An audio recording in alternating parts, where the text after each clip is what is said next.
Hey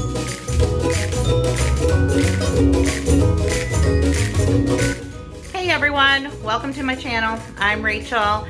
Just hopping on here real quick to say hi and let you know that instead of a full week of what's for dinner, I am only going to be sharing a few recipes this time because I lost some footage when I was doing my editing. But I am doing my best to make sure that I put a good video out for you tomorrow and salvage what I have left.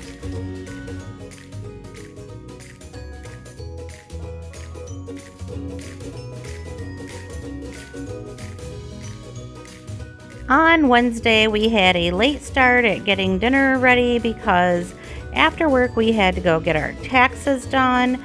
So it was probably about 6 or a little after, maybe 6:30 when we got home and got started cooking, but I still wanted to make a good dinner. So I am mixing together some flour and some seasoned breadcrumbs and some spices. I'm just doing some crushed red pepper, some garlic powder, some salt, and some pepper. And then I'm going to get another bowl and whisk up some eggs. And we're going to just bread our cube steak and fry that up in some oil. And then I'm going to finish it off in the oven.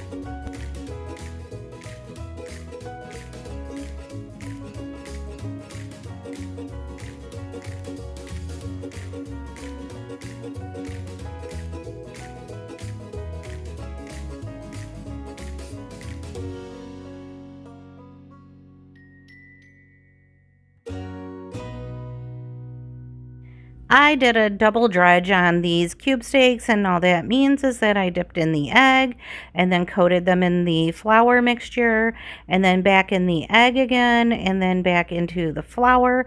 This makes them super crispy. I'm just using my hand because I swear no matter how hard I try using a fork or using tongs or whatever, I still get doughy fingers, so why not just use my hand.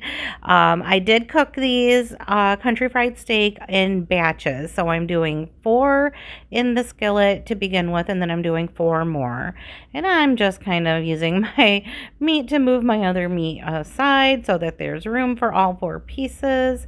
When it's nice and crispy, then I turned it over and let them cook on the other side. These will not be cooked all the way through at first, but that's okay because I finished them off in the oven while I was making the other side dishes. This is pretty late in the evening for us to be beginning dinner. I'm going to take the easy route and make some instant mashed potatoes and just some canned corn to go with this country fried steak. I'm also using some gravy from a mix. I'm not always super motivated to come home after a day at work and then cook up a big dinner or anything. So I like to make sure that I take help where I can get it. And even if that means making instant mashed potatoes or just opening up a box or a can of corn and heating it up with some butter and salt and pepper. And like here, I am just mixing in my 2 packets of pepper gravy. I'm using the same pan that I cooked my cube steak in.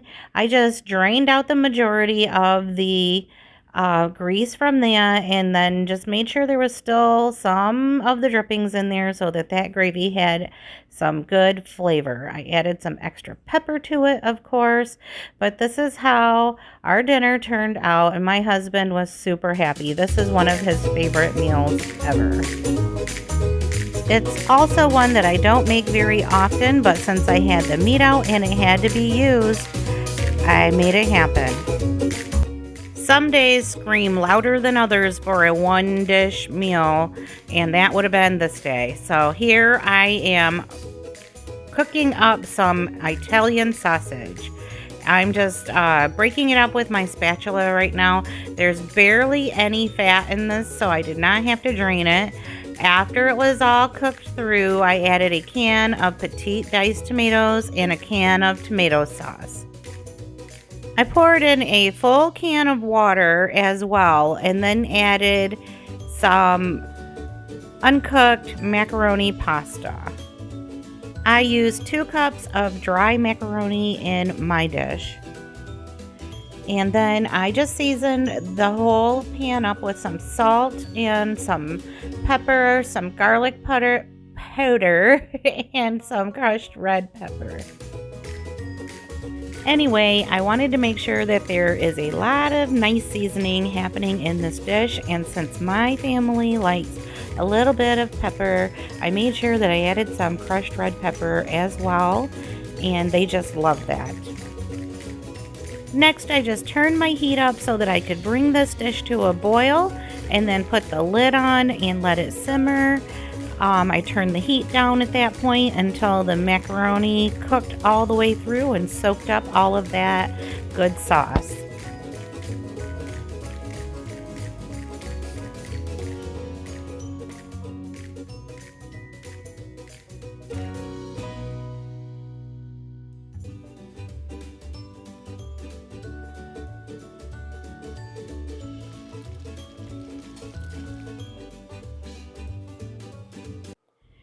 Once the pasta was cooked and had absorbed most of that sauce and it was nice and thick, then I just added the small container of ricotta cheese that I had on hand.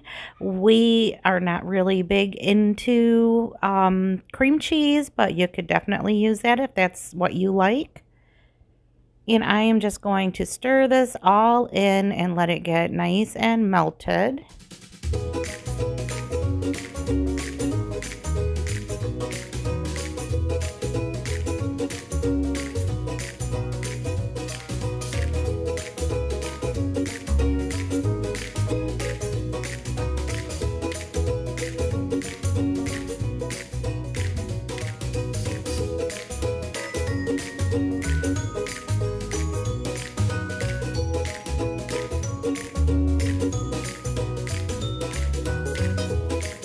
Once all the ricotta was blended in, then I came back with a package of sliced provolone cheese and just laid it out on top.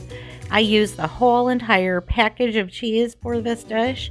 I figured why leave like one piece, and anyway, so after it was all covered, I just put the lid back on and let the heat from the pan continue to melt that cheese, and that was it, the final step. And then we were ready to serve up our plates.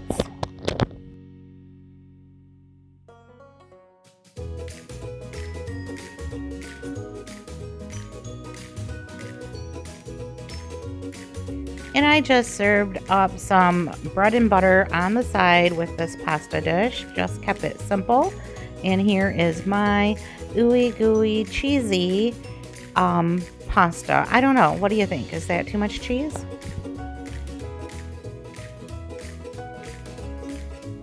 I'm just doing a really quick and easy meal here, and I let it go too far before kind of stirring it up. I do have it turned down on low now, but I always do that. And I don't know if we have just gotten used to eating my burn-up food or if we just actually like it that way. But I'm okay with it. I did want some of that color on my cabbage. But anyway, I do have it turned down. It did cook down to almost nothing though, didn't it? I might have to add some more in here. But as you can see, I have some chopped up red pepper, some smoked sausage, and some cabbage. I just put it in a little bit of olive oil, and I'm just going to make some really quick bowls with this. All I did was heat up some quinoa and then added some of the sausage and veggie mixture on half of it. I'm going to fry an egg to add to this as well.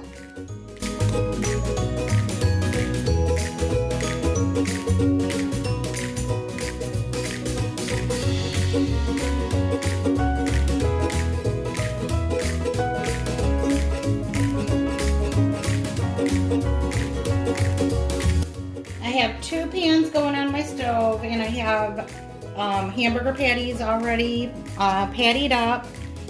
I have them in my pan, seasoned side down, so I'm just going to get some garlic powder and some salt and pepper on each side, or the other side.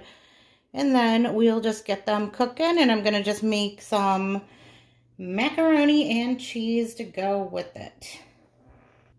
It's gonna be a very easy meal tonight. And I just love hamburgers anyway. Well, cheeseburgers. We will have cheese on these. All right.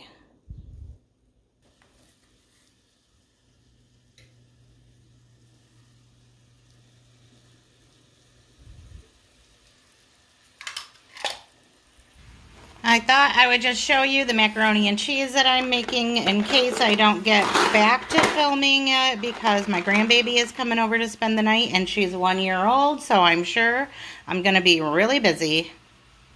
But we're just making this artisan crafted Italian 5-cheese mac and cheese by Great Value. I don't know if I've ever had this one before, so I hope it's good. Here is dinner all plated up, and I am sharing my plate with my granddaughter, Joey, just because I hadn't brought the high chair out of storage yet. And so, judging by her reaction, I would say she thought this mac and cheese was good. That's going to be it for this week's video. Just wanted to pop on, say hi, and bye. We'll see you in the next one. Bye for now.